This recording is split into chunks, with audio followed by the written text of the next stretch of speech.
Hi everybody and welcome back to another episode of Religion in Final Fantasy. Today I'm going to be talking about the culmination of the NES and SNES era, the best game ever, Final Fantasy VI.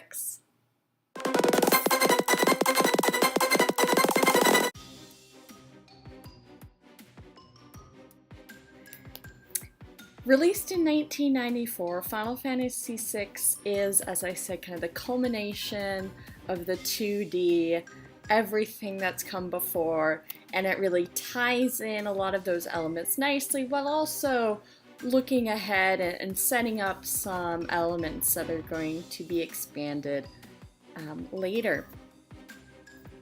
In Final Fantasy VI, we have no crystals, but we do have actual gods. 3 of them. A pantheon. Oh my goodness. Now, it's not really clear whether or not the pantheon created the world, and they're not omnipotent gods, so they're still a little less than what we're looking for. But let me walk you through the origin of the world. So the world was created. There are the 3 gods, the warring triad. They like to fight each other. And so they take humans and animals, infuse them with magic powers, turn them into espers, and there's this whole big war between them all called the War of the Magi. Realizing that they were kind of ruining the world, the Pantheon kind of made the espers go into exile, and they turned themselves into statues to balance and stop their power. Very cool story, apparently based on Japanese mythology, Shintoism, but not entirely sure on the details, but formed from that. Now, since the gods are out of the picture, and it was 1,000 years ago that this happened, religion isn't really a thing in the world of balance.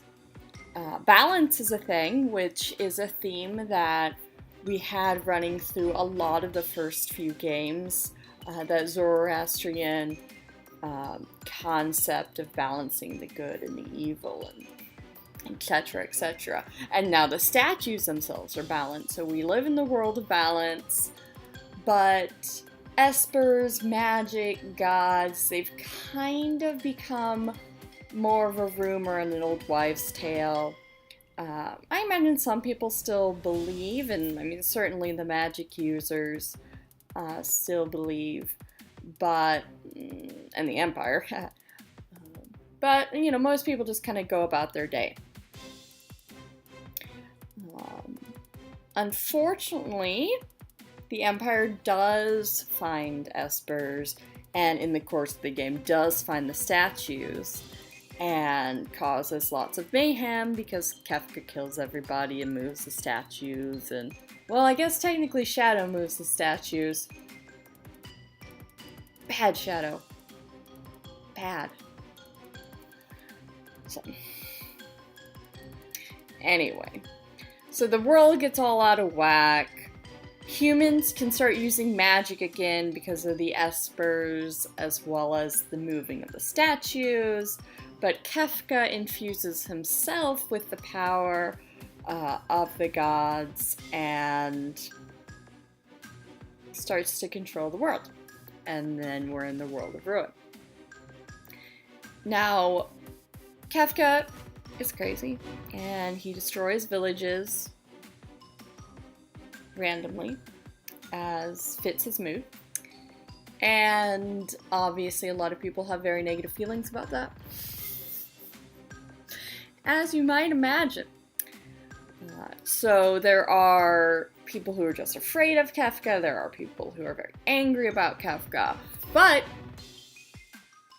this is the amazing part, we also have a religion. The cult of Kefka at Kefka's Tower walks and chants to Kefka. We don't exactly know what they're chanting, what they're saying, but probably for protection.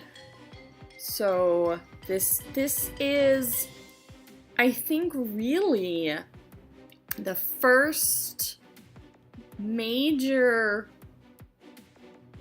religion in the Final Fantasy world. Because there is the godlike Kefka, there are the humans, and this is a ritual between their relationship. There's a religion in Final Fantasy! It's for Kefka, so you know that's not great, but it exists.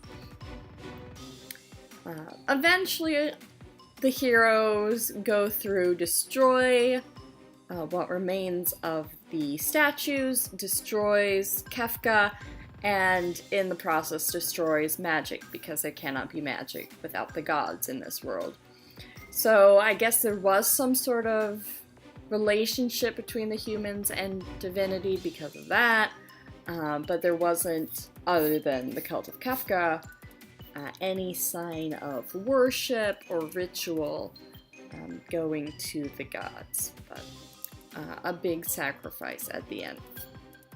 So very, very cool to see that religion develop in the course of the game. And like I said, that places Final Fantasy VI very nicely with what was going on before and what was going on after. Before, we're continuing balance, we're continuing the heroes sacrificing and fighting these really huge powers. But looking ahead, we're going to get much more of things like the Warring Triad and Kefka. Much more personal deities instead of the crystals going forward. Much more about even things like resurrection or the afterlife. So we're going to be seeing more explicitly religious questions. Whereas before, you know, certainly we had hell in Final Fantasy II. We have questions of mortality and balance all throughout. But mostly kept in a confusing secular way. Now we're going to be moving into something a little bit more fleshed out as the stories and the worlds themselves become more fleshed out. So thank you for watching, and I hope you look forward to hearing about the PlayStation era. I know the next game is a lot of people's favorites, and there is some interesting connections to discuss, although I don't know if we're going to get any more Cult of Kefka. This might be our last religion until Final Fantasy X, but we'll find out. So until then, bye!